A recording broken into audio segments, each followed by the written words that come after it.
introduce an artist who is, I think, by now already working in my family. Tabita Rezaire is going to join us from IM.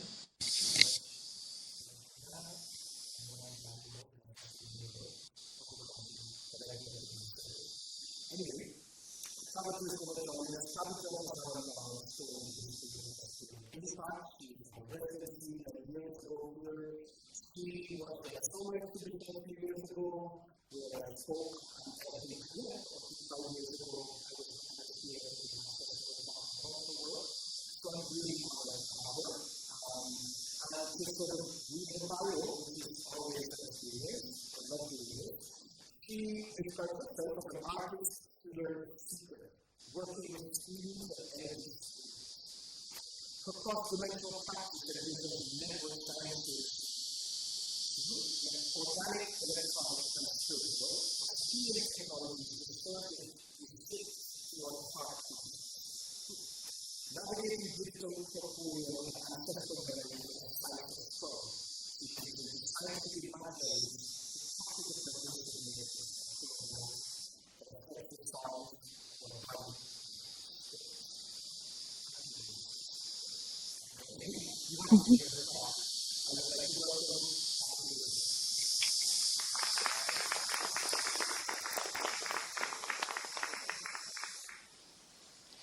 Hi.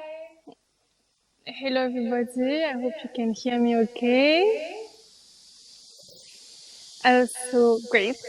So today I'm going to try to talk a little bit about my work, the different kind of paths that my life has taken, from like art, farming, my own spiritual journey, and maybe my birth work, and see how all it comes together somehow. And it's funny actually because I called the title of this talk Motherboard Technology of Repair. And the day I sent it, I brought my computer to repair because it crashed, it couldn't turn on. And they said, oh, it's the motherboard who has crashed. And then I was like, what's happening? Like, why did I call this talk like this? So, well, I'm not sure yet what it means, but something is in the air, let me say. So, hopefully, because it's technology of repair, hopefully my computer will come back with the data. They say they'll have to erase everything. But anyhow, little parenthesis closed. So I wanted to start. Let me try. Can we try something without the headphones because I see my ear double? Is it okay now? Okay. So I guess I don't hear you anymore, but put them back for questions. So I wanted to start with a little kind of meditative journey to settle into the talk. So feel free to join. If you don't want, it's okay, whatever. If you're comfortable not listening to yourself, there's no injunction here. But if you'd like, we'll go on a little journey into our lineage, the lineage of our wombs, of all the wombs that have birthed us so far. So for this, you're welcome to close your eyes if you feel comfortable doing so. And find a kind of comfortable space in your seat. Just have a little moment to feel your body, how you're feeling inside, outside. And taking a deep breath in and out. And just following the movement of your breath. And as you breathe in, you feel connected to the soul under you. And without anchor, you feel that sense of rootedness into the earth, into the soil of Utrecht. Have a little moment for the ancestors of that land and all the spirit of that land.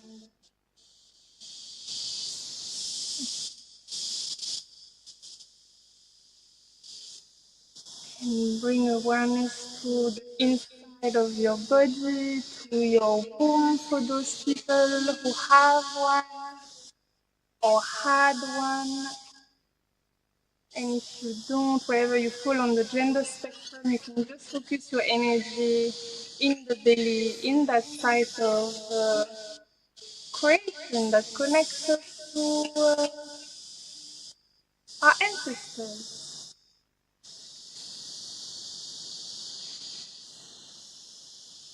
And feel the power of that creative space and all that it holds, you know, the burdens and the gifts,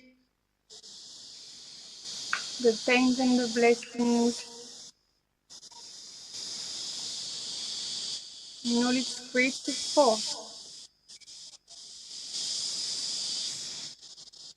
And little by little, I'm gonna invite you to invite some of your ancestors, so whether you know them or not, know what they look like or not, have met them or not, it really doesn't matter. You know? Like you can just invite an energy of what they represent, or just to call them in, and whatever it feels like you see within yourself, you know. And if it feels so uncomfortable at any point, you can, you know, come out of it, or you know, lower down the involvement to keep your comfort. So if you're ready, you can invite your mother, the person that birthed you biologically, to come and stand behind you with their two hands on your shoulder. And see how that feels like. And then you can invite your grandmother, the mother of your mother, to stand behind your mother with their two hands on your mother's shoulder. And then the person that birthed your grandmother to add their two hands on your grandmother's shoulder. And then the person who birthed your great grandmother. And likewise, so that they put their two hands on your great grandmother's shoulder. And then inviting the next generation. And again the next. And little by little, imagine all those mothers now there's 10 of them, and calling them more, and to imagine them one by one coming and joining this long, long line of mothers, this long, long line of wombs from which we come from. And maybe now there's 30 people behind you, or 50 people, and keep going until the line is so long that it goes across the whole city. Maybe you have thousands of ancestors of great grandmothers behind you. And even more, keeping calling the mothers who have birthed you. And take a moment to see how it feels in your body to have all those presences behind you. Have a whole snake that goes across the earth, maybe with hundreds of thousands and millions of mothers standing behind you. And all those people that needed to birth each other. so that you are born today, so that we stand together in this room right now. And maybe in this long, long line, there were birds that were blissful, orgasmic even, maybe, or maybe fearful, or painful, or traumatic, all sorts of birds. And all sorts of experience have been imprinted in these rooms. War, displacement, dancing under the sun, rituals, big family gathering, little mundane, cooking, foraging, harvesting, planting, hunting, building homes, celebrating, crying, grieving, wailing, resisting in defiance to the oppressions of their time. But for sure, there's been a lot of courage and survival because they birth generation to generation, they birth mothers who birth more mothers, and through their wombs, the memory of their lives, of their experiences, of their gifts and their burdens have been passed down to your great great great grandmother until she passed everything that she had to give to your grandmother, who passed all down to your mother. And then whatever that person's birth group could not um, transmute, integrate, she passed down to you.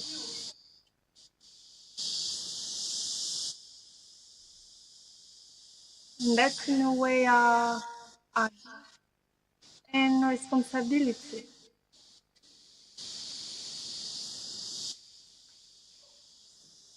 And from what we have received, that is not now our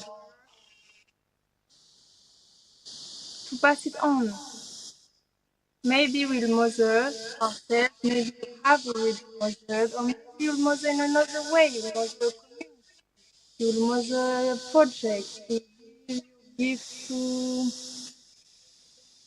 each other, to friends, to loved ones, to the earth, to the soil, to the spirit. There's so many ways to mother the world. And maybe now, if you feel like it, I'd like to invite you to turn around, like in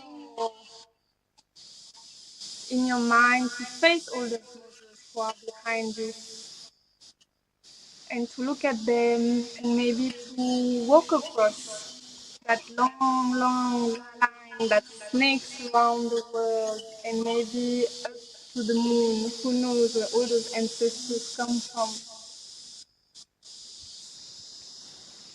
And as you walk and go through all that sea of people, maybe there's one of those great, great, great grandmothers who call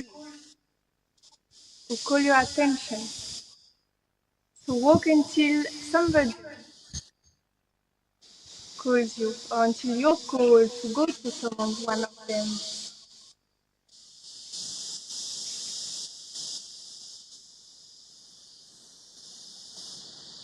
And when that happens, you can spend time with each other, see what's happening, and maybe they have something to teach you. For sure they do. So whatever it might be, going to receive a word, an image, a sensation, a vision, a gift from your ancestral mothers to you. or message. Maybe it's not a gift. That will depend on what it is we have to receive today.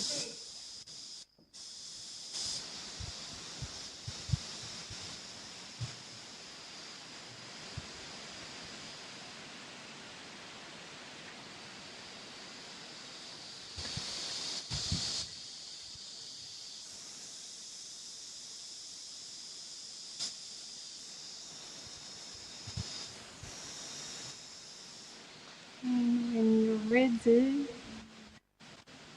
you can greet them, thank them, if you can, if that's coming naturally from you. Otherwise, you can slowly depart, looking at all those mothers behind you, and in the way that feels comfortable to you.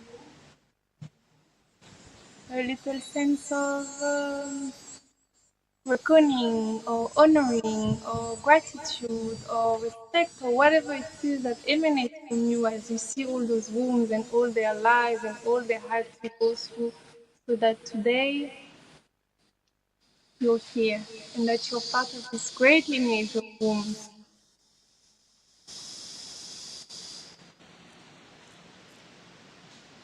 So you can send your salutations, and when you're ready you can come back to your seat.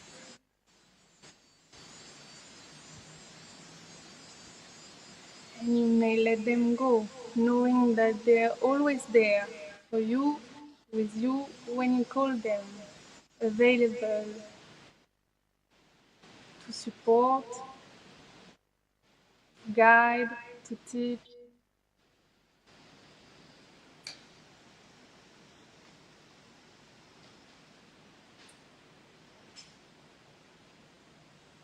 And just ground that little moment, what you've received from them, maybe seeing how that relates to your life right now, to what you're going through, to what you're creating, birthing.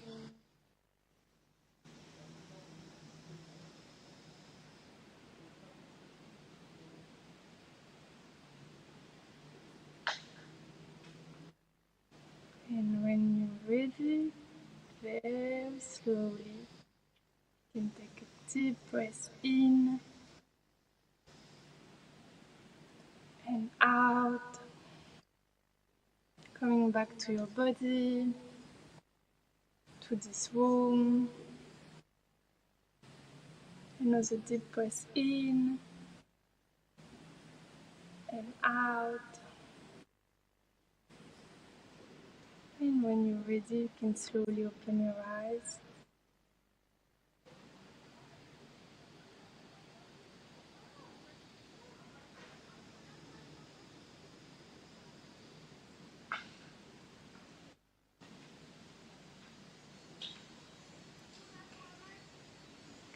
Thank you for calling all your people together in this moment. Yes, thank you very much. Ooh! Yes. Yes.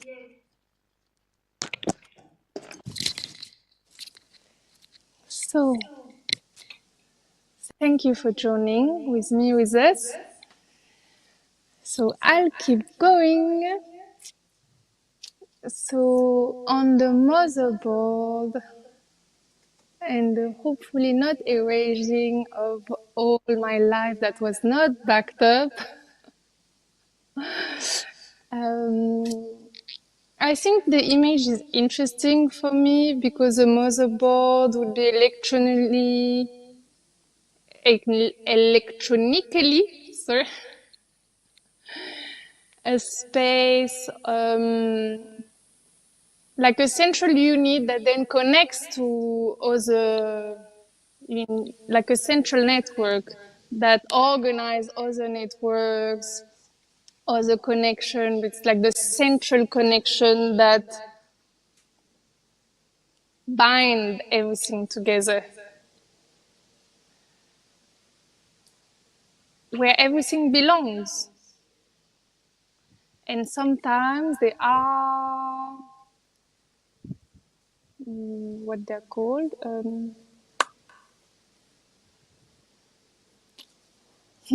I guess little breaks, let me say, or court-circuited, elements, and then we disconnect from whatever that central motherboard try to bring together. And I guess for me it might be a metaphor of what we're all going through in some way, and we can talk about it in many different ways. But I guess I relate to it as a devotee of the Great Mother, or, well, some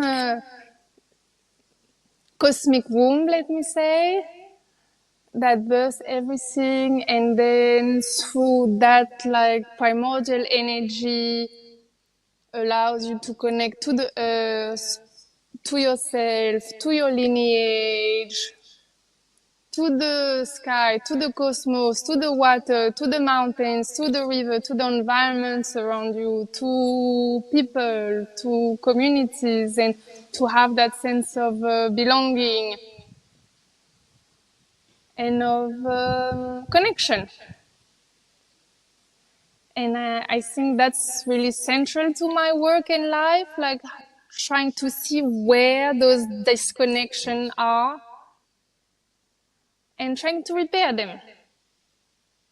And I think my understanding, of course, technology, or the cosmology of technology, is an invitation to repair the disconnection, like the breach in the motherboard, like metaphysically, let me say, but maybe not only. So I guess today or right now I might have some literal bridge somewhere in my connection. So I think that's really what is behind my work, and the yearning that I have to feel that sense of connection. And I guess it started with the research about information and communication technology, to be like, okay, how do we actually connect to each other? If I'm interested in like connection and understanding why we are disconnected. And so I research a lot the internet or different networks of communication to understand like their violence, ecologically, politically, racially, economically, and how they are tied to histories of violence. Colonial history, or now surveillance history, or now like the global spatial world with like satellites, and how all that influence like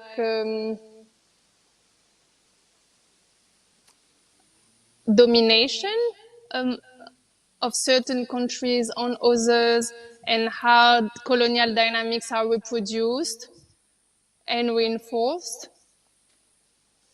So I guess I spent a lot of time looking at that and different works. Maybe just to give some example, one looking at like the architecture of the internet, like following colonial trade route.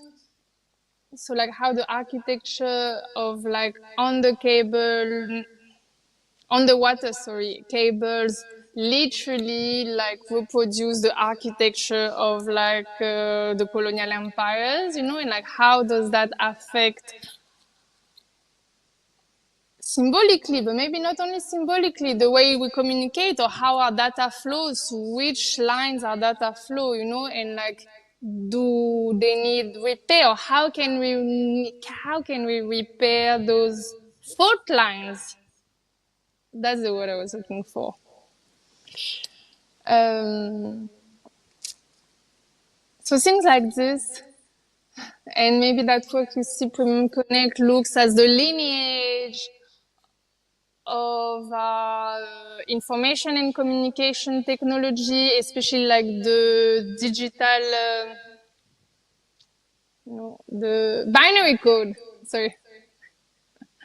and how there is like ethnomathematical research that attributes the birth of the binary code to African divination systems, like the Ifa divination system, which operates through a binary protocol, and with the colonization of West Africa by the Moorish Empire, those divination practices were translated into Arabic and then into Latin and went into the European intelligentsia, who then write a lot about those divination practices, calling them geomancy, and that ended up influencing Leibniz, you know, that mathematician who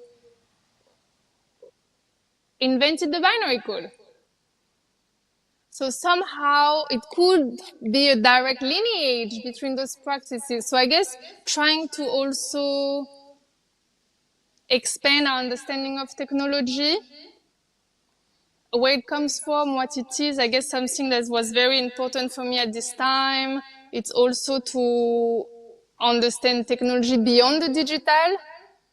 And I guess that's more maybe related to my own spiritual life and practice, where ancestral communication is very important and very real, you know,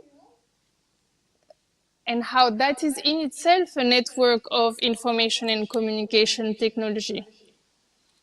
How we can retrieve information, have access to information, and share information, whether it is through divination or through spirits, through channeling ancestors, through plants, through water spirits, through the water. I mean, so many cultures around the world have different interfaces through which they have access to information, and how they communicate beyond dimensions. You know? And maybe in the Western world, or part of, or maybe let me say the more widespread understanding is that digital communication is the main access of information, but that is not so in many other parts of the world. And trying to, I guess, dismantle the colonial hierarchies that we still exist in and that are still imposed on us, that modern, imperialistic, logical, mathematically proven way of seeing and understanding the world is more valuable than other ways, you know, because there are many ways. So I guess maybe that was the first fault line in my own system that the Great Mother sent me to explore. And another one, if we still take that metaphor of like motherboard bug, is I think through my work, I guess the Great Spirit have like always showed me places in me that were disconnected and that suffered from a sense of isolation,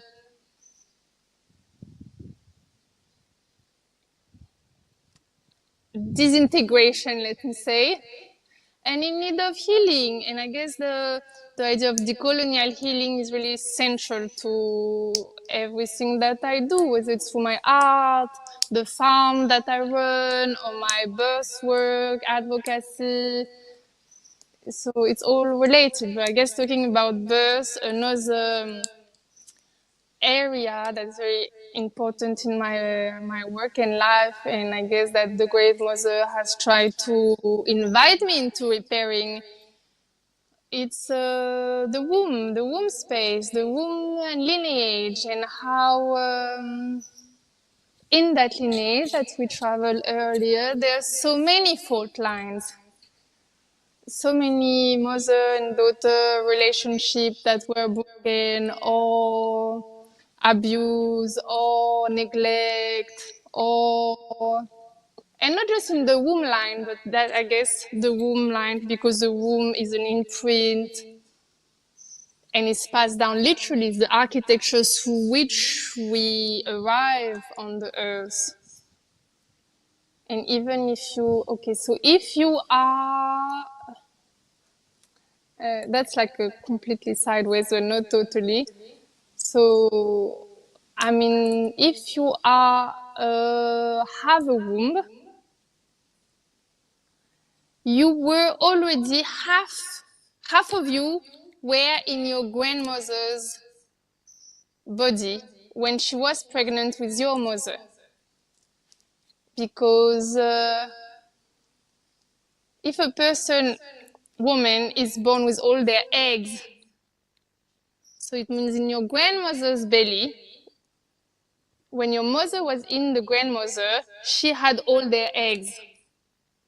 So your half of you, the egg of your mother, was in your grandmother's belly. So literally what your grandmother was experiencing at that time or before, what she was thinking, feeling, was imprinting you. The little egg that you were in your mother. Anyway, I found that fascinating, no? It's very beautiful. Yeah. But anyway, so yeah, the womb is calling me, is calling to be repaired and to be healed and to be cleansed and to be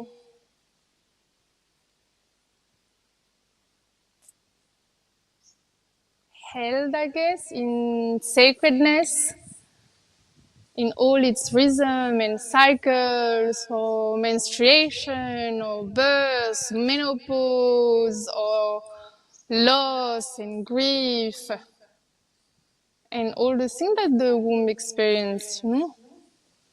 And for me, it's very important to also understand the individual, ancestral, but also systemic violence that are forced upon the womb. And we are deep in it. So there's rape culture, abuse, child abuse, patriarchy, like we are suffering and we're fighting. And we are trying to take care of ourselves and each other. But there's a long, long way to go. But yeah, we try. We do what we can, and we burst fighters, the next generation, because they'll have to fight even more, you know, have even more courage than what we have. Hmm? This little work that you see, for instance, is called Sugar Walls Teardome, and it looks at the history of modern gynecology. And I'll try to say it super brief, but there was this doctor, Marion Dr. Sims. Maybe you heard about him, and he's hailed as the father of modern gynecology. So he's in all the history books, the statues of him everywhere. But what's not usually told is that a lot of his discoveries are due to the fact that he butchered and tortured countless enslaved women in his medical plantation. And so those women are the mothers of modern gynecology, and it's the sacrifice of their body, of their womb, that allowed whatever discovery that he made and is celebrated. So I guess in many of my works, there's always a dive into the historical, political, violence, and then a way out or into healing pathways or possibilities of repair, you know. So yeah, let me say that. And then maybe another broken area in my own self and life was my relationship to the land, which was very disconnected.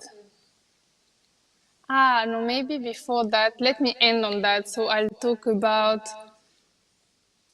maybe, oh yeah, I guess cosmogony, it's really an interest, a very strong interest I have. And it's about repairing maybe an ancestral connection.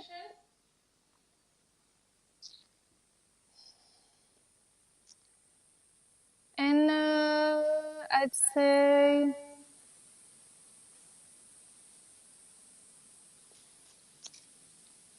maybe a metaphysical connection.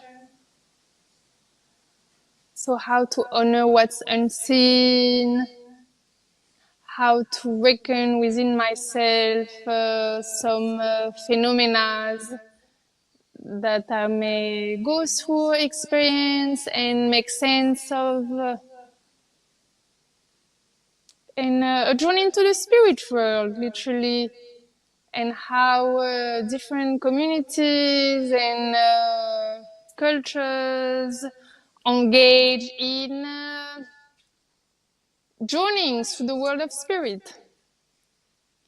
And this work that you see, it's about how people in French Guiana, like indigenous and Afro-descendant communities, travel through the cosmos, through sacred trees, through different spirit, water spirit, forest spirit, and I guess in opposition to the space center, European Space Center that is in French Guiana and that launched rockets into the sky. And so I've done different works like this, trying to connect the Earth with the sky and to see which kind of technology have been used or are used to make that connection. Through stone circles, I've worked a lot with different stone circles around the world, in Senegal, Zimbabwe, South Africa, in the north of Brazil, in the Amazonian Brazilian, just below French Guiana. Okay, I think I'm talking too much. Is it? Okay, let me go back to Earth, and then we can open it up.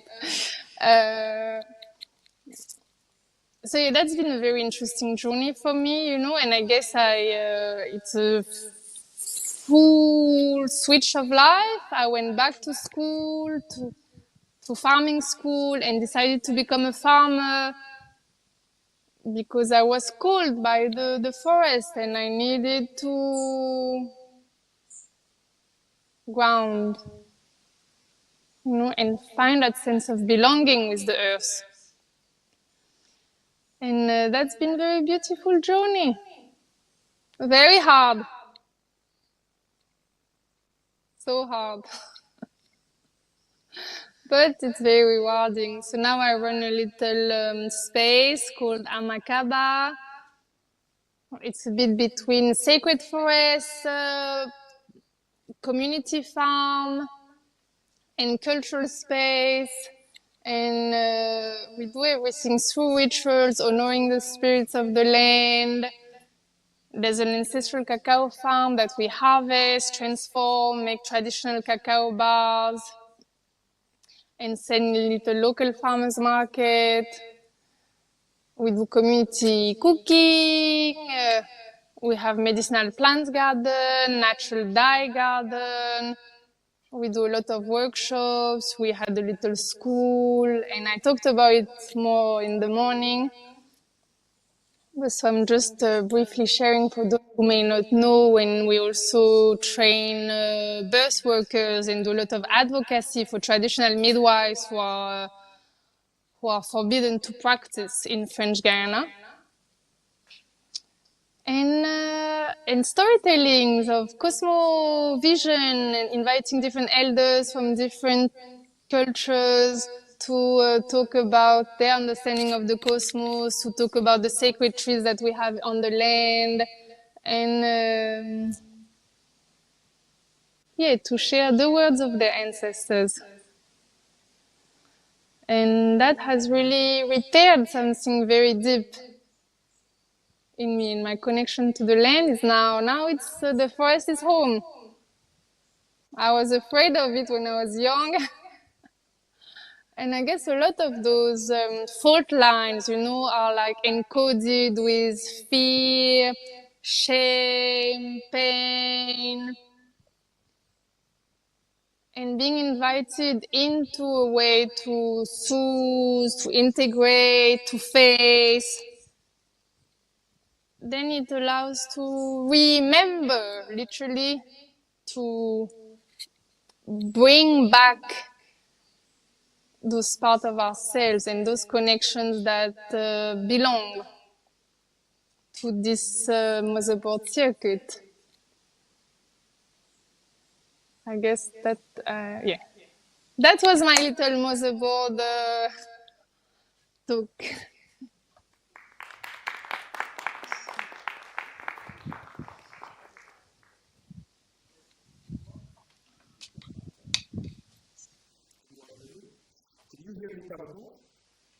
I can, but I don't have much battery, so I will have to take my headphones off soon. Well, thank you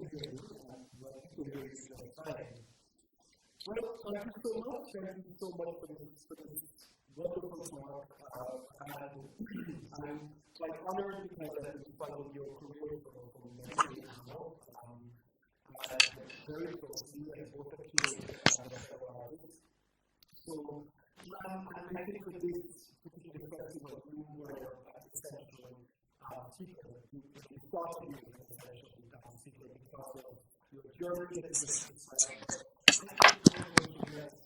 for us, I said, I love the curation. We felt that, I think from my perspective, you almost refused to see any distinction.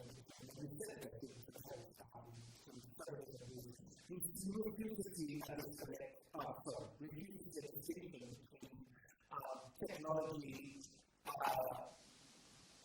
between technology as a machine and technology as everything else. What I like about you in this space is that technology is every kind of system. Technological systems, records, the cosmos. I think that's why you introduced them into this framework and this festival. I think the first question I have is, what do you think we mean when we think of technology as just machines and just a vision? What do we mean? What do we not?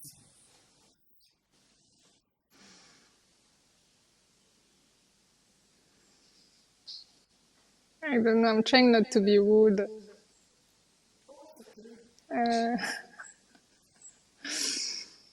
No, I think it's a sense of intimacy that's lost. Maybe that's the primary wounding, I would say, in the way we now understand connection, or networks, or data, or technology, that it has to be mediated by something industrially made, very violent, dependent on extraction of resources, oppression of labor, like ecological distraught. And that's a bit sad. And just that it reproduces a cycle of violence.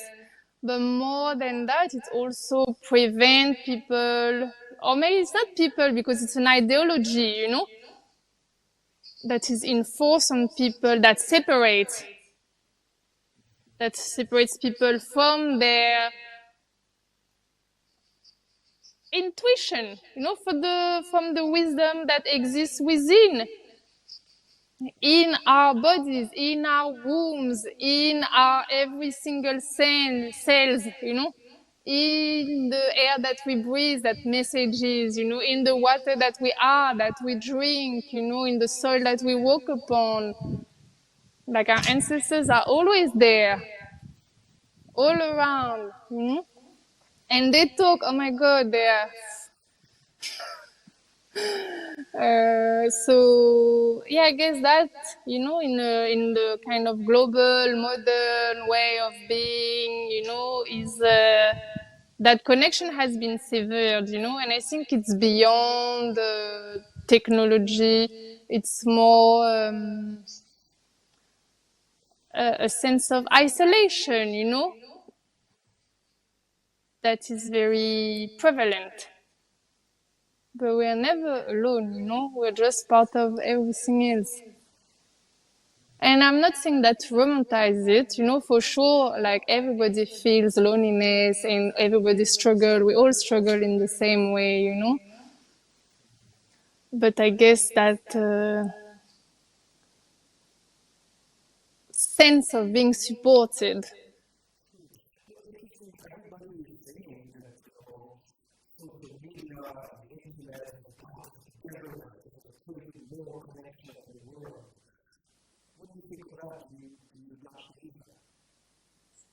No, I think it is true to some extent, you know. But what does it mean to bring people together? What does it mean to be together? What does it mean to feel togetherness? To understand the responsibility that it demands. Like a community, there's many ways to form community. But being in community with people like this, you know, that demand things, your time, your na na na na na na na na, or just a text is very different. So, but it can, and it has been, you know, life-saving and beautiful and nurturing and a blessing for many people, you know. So I'm not at all saying that it's not worth it, but just to understand that what does it demand to be sustained? What does it cost? Literally, like the earth, but also ourselves, our sense of connection, and also what it does to the brain. I'm no scientist, but like so many studies say that screen exposure from very young, what it's doing to the brain and how it's changing the generations, you know. So we could say it's a weapon.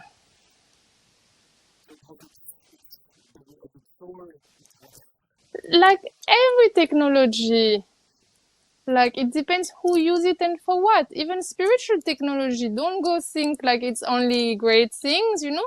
Like a lot of harm can be caused spiritually as well, you know. So it all depends who, you know, who does what, for what purpose, you know. What's the motivation? Is it the greed? You know, is it what?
Everything.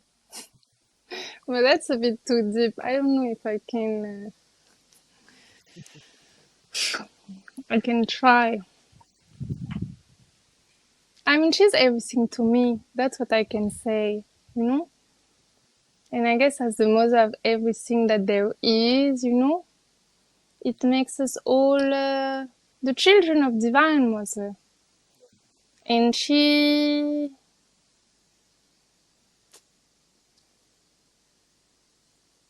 gives and she takes. And you can only bow. Or resist, but then, poof. Yeah, sorry, it's hard for me to talk about this. It's very intimate, you know, because I think at the heart of heart, I'm really a devotee of the Divine Mother. That's what I spend most of my time doing. I have my little temple at home, and I'm in, you know, devotion and offering all day, every single day, you know, except when I bleed. And it's consuming, all consuming.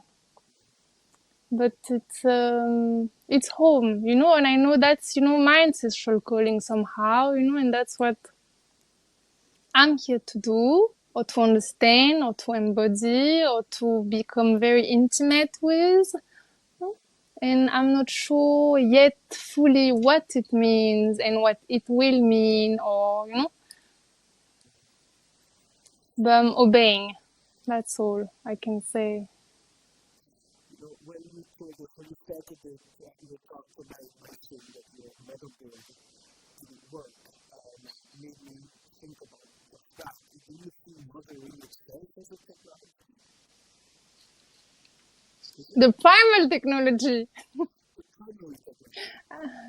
Aha! Because it's the source of creation. And I guess it's like mothering, it's beyond gender and it's beyond maybe a kind of mammal urge or instinct. It's a quality.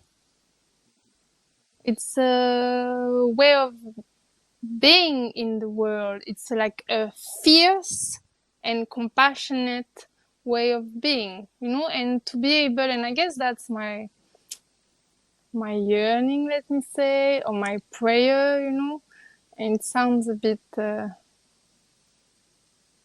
don't know, I feel a bit shy to say it, but I don't know, what does it mean to be a mother to the world, you know, and not in a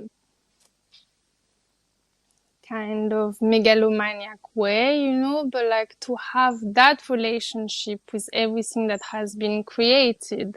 And I guess there's all sorts of mothers. I'm not saying, you know, or romanticizing that role, but to have that sense of duty and protection and care.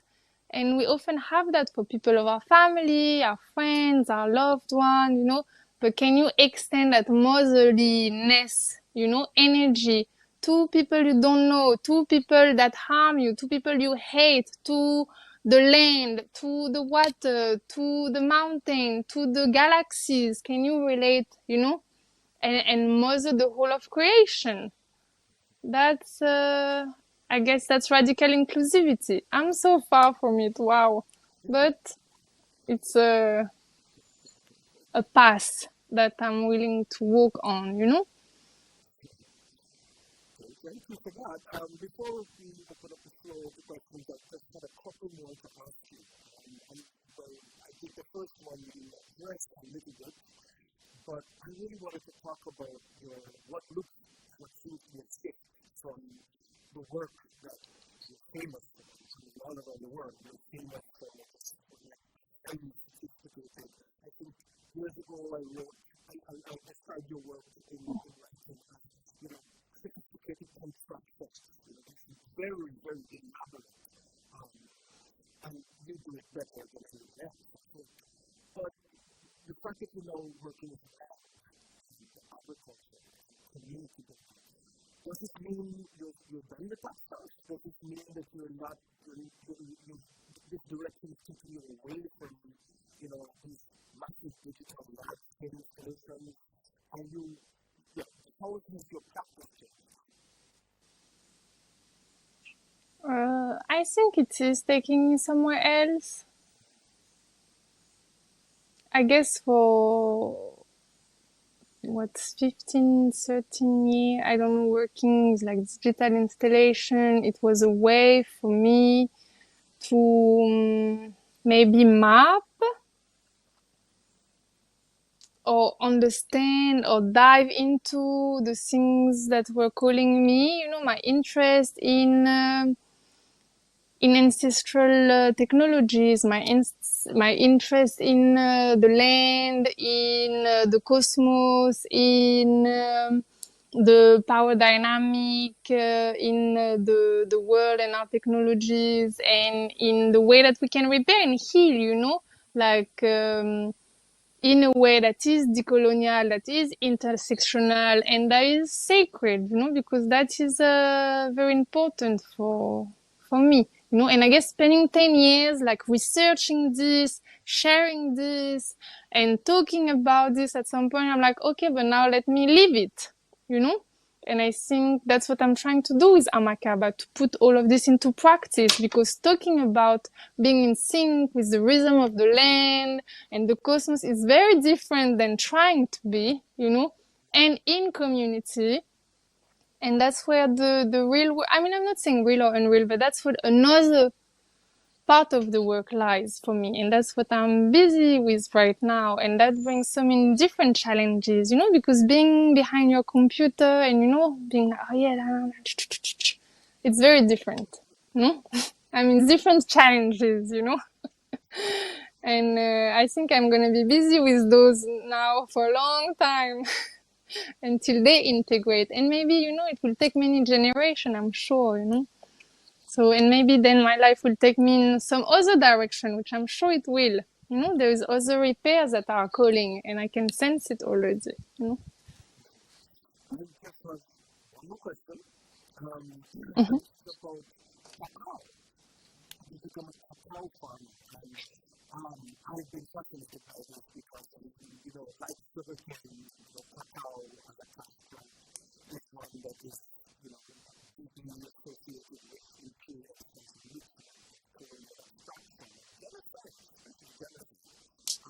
And in the case of cacao, you don't know about because it's fungus. I can't imagine that this was going to happen to that because of the choice of food. Do you think the choice of cacao is a part of this repair process that you're embarking on right now? Is it part of the healing and repairing? Are you maintaining cacao symbolically? Surely it's part of the repair, you know.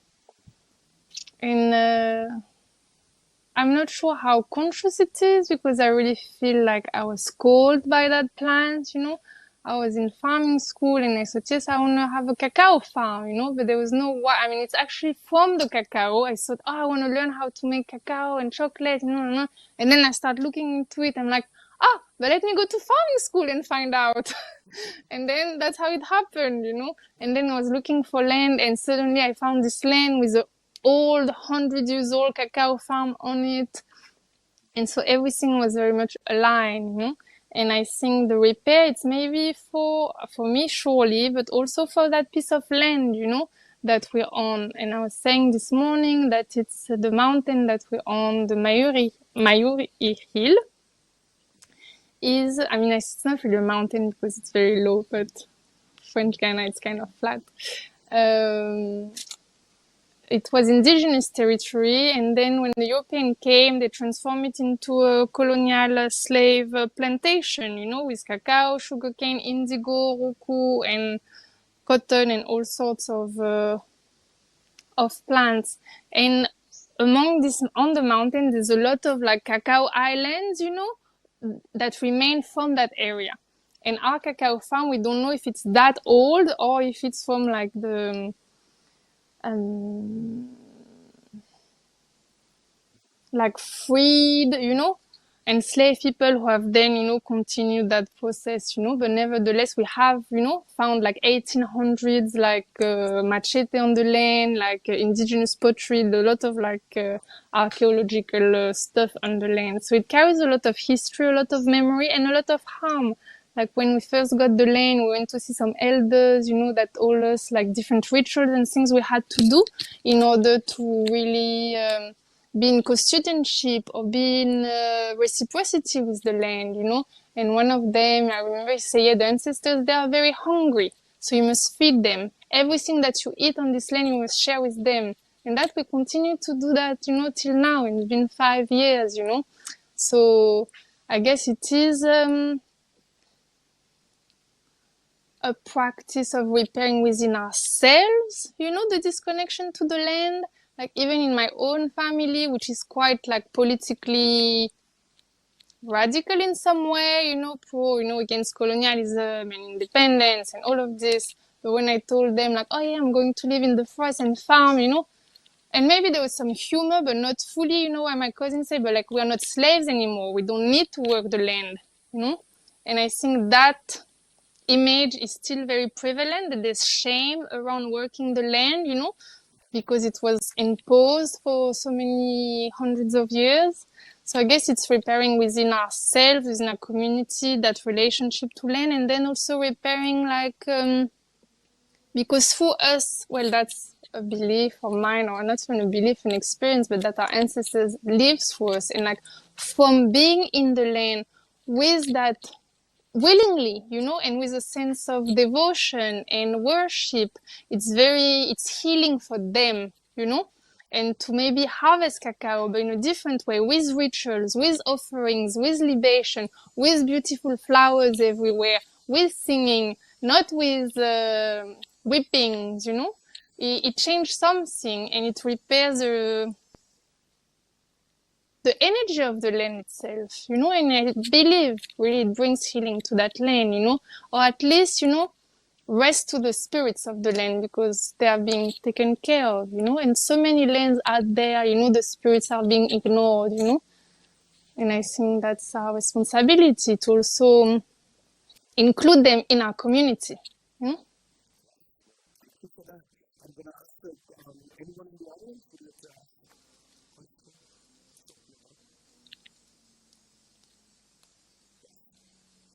one question.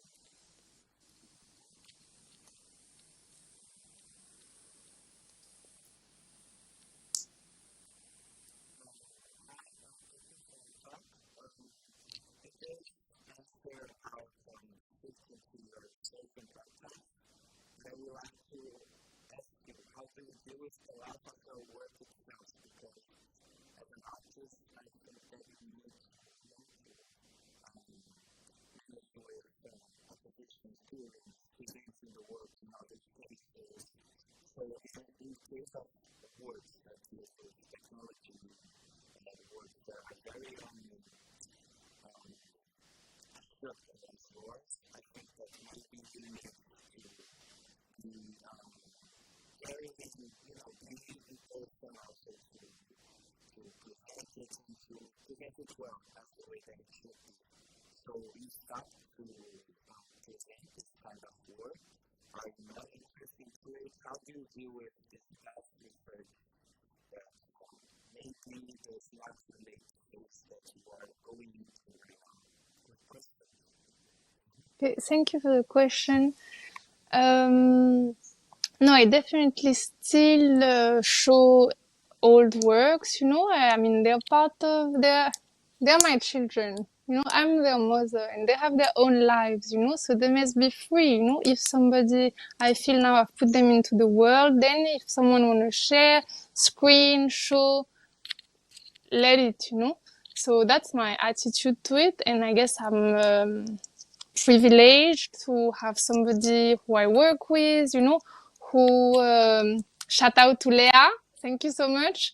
And she runs the studio, with all the emails, the loans, the contract, the shipping, and we have great production guidelines for all the installations. So it's very easy to send those guidelines, and then all the museum or institution, they can follow through and produce the work or the presentation or shipping. So I don't have to go anywhere.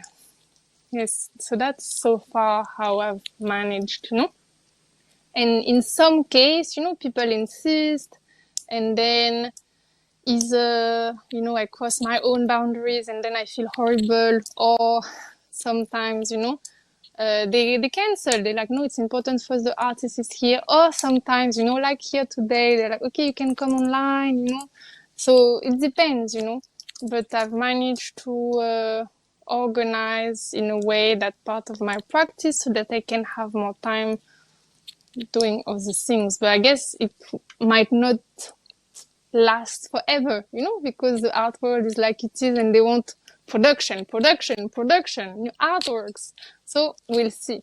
But I think my practice maybe will shift is already shifting, like textile or working with clay, with natural dye. So there's that part that I'm exploring, and we'll see how that goes, you know. But the other works, they're still, you know, living their lives, yeah.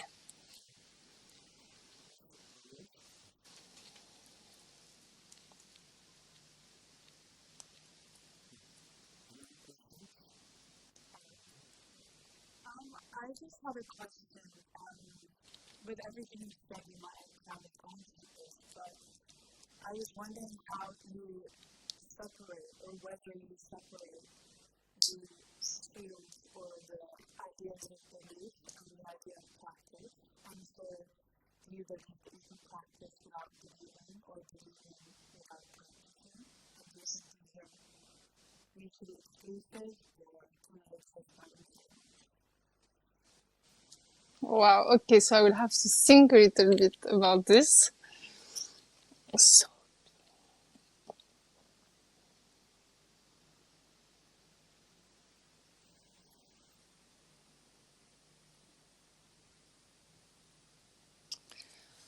I'm not sure if it's going to answer your question, but I'm going to try this way. I don't think that I separate belief and practice, but I do kind of differentiate between belief and experience in the way that you can believe something, and we all do in some ways, you know, or more than others sometimes. But I guess for me, maybe it's because I'm an experimenter. Like I need to know for myself, you know, even if I believe something, until I have an experience in my body, being, wherever, I don't know, dimensions of being. It's like I need to experience for myself. I feel then it's more grounded, you know, and embodied. So, and often experience, maybe not always, but comes through practice, but maybe not always. So that's why, you know, I tend to, when I'm really into something, you know, I will go do it. You know, I was really into land, you know, research. Okay, let me go become a farmer and see for myself what it's like, you know. I was super invested into birth advocacy, you know, and I thought maybe I should become a midwife. And then I'm like, oh, 5 years. Study, that's a bit long now, you know. So I thought, okay, I'm gonna train as a doula, you know, and I've been attending births, you know, and supporting mothers, families, you know, as a birth worker in that way, you know, because I think from experience, there's something that you get that you cannot get otherwise, you know. It's like I don't know, I want to say wisdom. Maybe it's a bit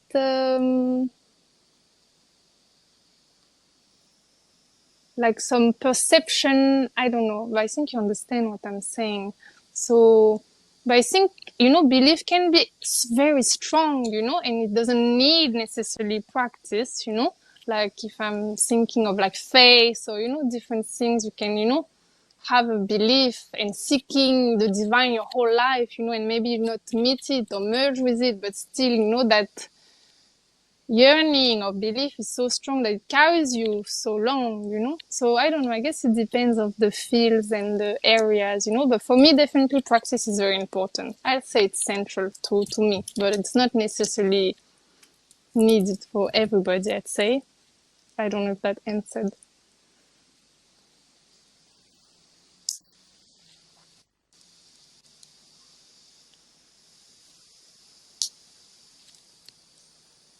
Sorry, I don't hear anything. Ah, okay. Okay.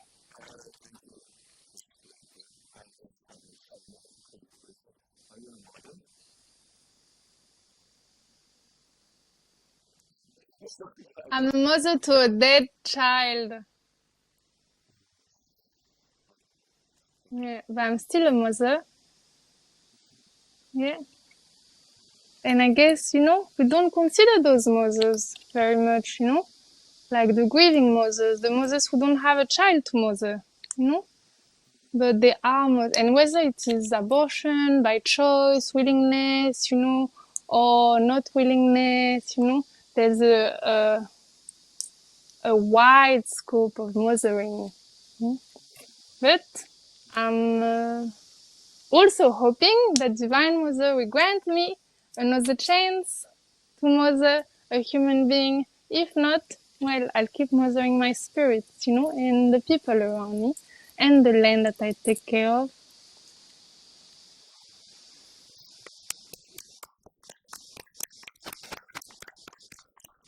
Really beautiful.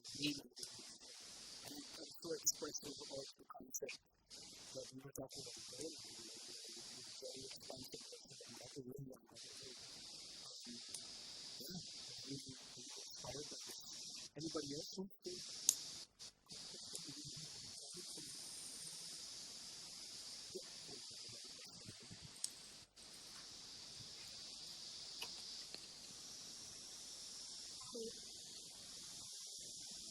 Thank you for this. I wanted to ask something about the mother figure too. Do you sometimes maybe feel that it's like a restrictive figure because it's essentializing for a woman, or how do you work on that? Thank you. That's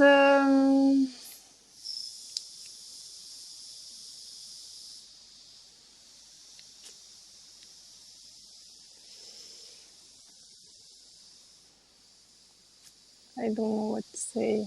It's like I understand the question, but I think my understanding of mothering, and I guess the way I relate to it spiritually, is really beyond gender. So I guess it doesn't apply, but for sure there is a risk there, and I hear it. I mean, my mother is Yemonja. She's a spirit that, men can embody, that anybody along the gender spectrum can embody. It's like the divine has many aspects. And maybe you can see the divine as a warrior. You can see, and a warrior can be anywhere in the gender. Like we've seen so many, warriors, great, fighters, freedom fighters, of all genders. And, it could be a warrior. It can be see the divine as a mother, that mothering energy, as a creator, as a healer, as, I don't know, there's so many infinite facets. And I think everybody, not, well, I guess that's my own spiritual tradition, but there are many, in my world, everybody has a path, to embody the divine, one maybe that resonate with them, and like a spirit, that walks with them as this kind of embodiment of divineness, and with a specific force and essence. And so I think for me it's motherhood, but it's not necessarily motherhood as a duty for women to achieve, to be valued, within a patriarchal system, and that without child, you haven't succeeded, in the call of life. It's not at all like this for me, but I can see that risk maybe, but that's quite a limited understanding of the metaphysical, maybe understanding of the divine mother for me, but I think it's actually it's very deep, because there's a place where politics and spirituality,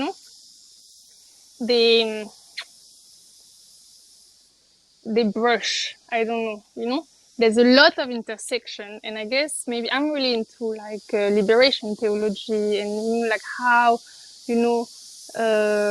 spirituality, or even religion, or like the divine can be in service of political liberation and emancipation.